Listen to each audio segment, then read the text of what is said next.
Turning back to one of our lead stories, nearly all of the Super Tuesday results are in, and the majority of voters turn their attention to two candidates, Joe Biden and Bernie Sanders. Now, Biden currently has an edge over Senator Sanders in the total delegate count, but the race is still far from over. So here to break down some of those numbers is Director of Elections and Surveys, Anthony Salvanto. Hey, Anthony. Good morning. I love it when you come by because you just really sort of put the numbers into focus and give us context. So let us talk about the delegate count now as it stands. I know we got the numbers and we can sort of break it down. Tell me the story that you see here when you look at the delegates. Yeah, you're right to describe it as a two-person race.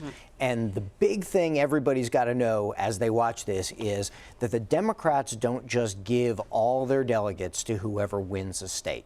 They parcel them out to the top vote getters, and they parcel them out in every district of a state to give everybody a chance to be heard, no matter what region of the state that they come from. So you got to get at least 15% of the vote to get a grab at the delegates. And if we get really wonky, you got to say, you got to throw out, which is great. You got to get over 15% to get some delegates. So what that means is that, yes, Joe Biden won a lot of these states, but Bernie Sanders picked up delegates in those states too.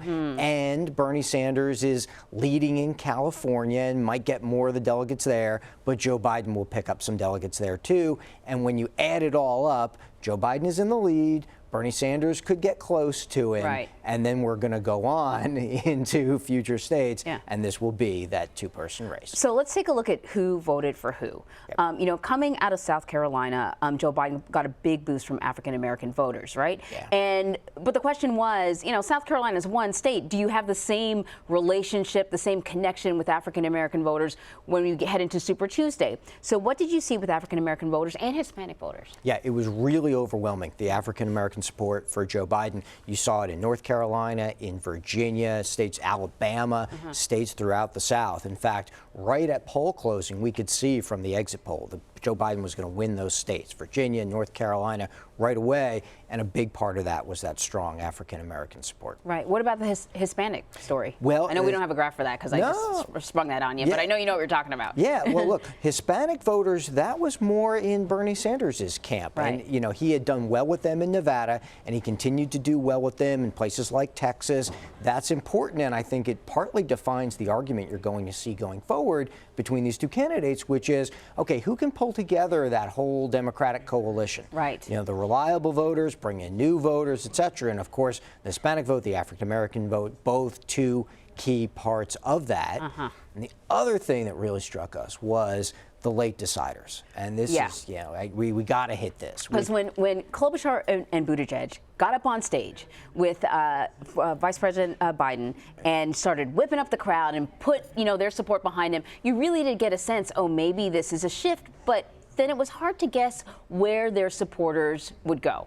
Right, and it doesn't always work this quickly. Right. I mean, usually it's well, there's some endorsements and things build up, but we're talking about a couple of days here, and then all these voters who told us, and in some cases, like some states, it was half of voters told us they made up their minds in the last couple of days after that happened. They all shifted. They almost all shifted to Joe Biden. So there's this really powerful consolidation of, you know, what some will label the moderates, some will label it the establishment. You know, the pundits will put words on it. But it's that part of the party that really all seem to go very, very strongly back to Joe Biden. All right, so let's break down, let's like sort of zoom in on three key states. Texas, which is one of the jewels, right? You want to nab Texas. California, the second biggie, and then North Carolina. What can you tell us about the results in those states? Okay, so North Carolina was one of those overwhelming, easy to call, clear victories for Joe Biden, all right? Texas, well, we called that late in the wee hours of the morning by the time they got done. Yeah, because they had some problems, didn't they, at the polls? The difference in Texas is you've got a combination of in-person and mail voting. So what you want to do, especially when you see a race that shifts so fast within a couple of days, those mail ballots might have been cast, what, 3, 4, 5, 6 days ago or longer, right? But then you want to see the ones that come in the rest of the way and the in-person because that's more recent, right? So that could be more for Joe Biden. And in fact, that is a lot of what you saw happen. So he kind of caught and passed Bernie Sanders there and edged him out. But I always sort of bring it back to delegates. They're basically going to split the delegates out of Texas. Right. And then the other one, California, is another case where I think there's still 2 million ballots out there left to count. Not quite sure, but we're trying to find out. It's leaning towards Sanders, but here again is a case where let's see what happened as those ballots from later in the week start to get counted. And of course, with Bernie Sanders, I think in California, the Latino Hispanic vote is probably sort of a big boost for him, I'm guessing. It is, it is, along with very liberal voters. All right, so let us talk about moving forward then, right? You know, one of Bernie Sanders' challenges, at least what his critics say, is, yeah, he's super popular, yeah, he's a movement, if you want to call it a movement. He gets a lot of young voters, but can he broaden that coalition? Did young voters come out? What does it look like when you look at how people voted? And then moving forward, when we look at the rest of the states to come, the next Super Tuesday, I guess, who stands to benefit? Yeah, I think that really is the essential question for Bernie Sanders. All throughout this campaign in the polling, his strength was that he had this solid block of support. All the other candidates went up and down and he stayed there. Well, that did him well in a lot of states. But you saw last night, again, that he didn't necessarily grow that support. He didn't necessarily draw a lot more people into it. Right. And that is going to be the challenge for him going forward, getting beyond that block. They're all enthusiastic. He's got the strongest support, the enthusiastic support. What's going to come into that coalition that's going to be new? I think that's a key. I think that we're looking forward to places like Michigan. That's probably going to be the key focus come next week. That's a battleground state. That's a place where you're going to get a lot of blue-collar Democrats, a lot of working-class Democrats. That's going to probably be a big target for both Bernie Sanders and Joe Biden. I suspect a lot of the focus will be there. Bloomberg, he did win American Samoa. Yes, he did.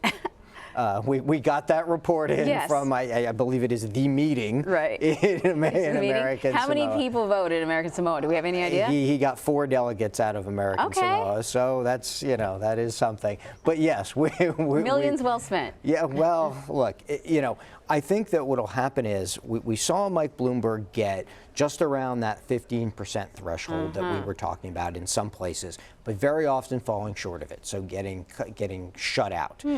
I do think, however, that when you look at this overall, it's interesting to watch, his debate performances, which when we did polls right after the debates, he ranked much lower than the other candidates on what voters told us they thought was an impressive performance or not. So that may have steered this in a tough direction for him. One last question for you, because you are also sort of a pollster, and after the last election, there were a lot of conversations about what do these polls even mean anymore.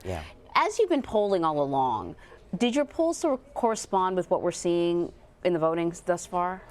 The polls should never be used as prediction. Polls should be used to try to understand what people are thinking and feeling. And we saw a great example of that right now as these endorsements shifted the race.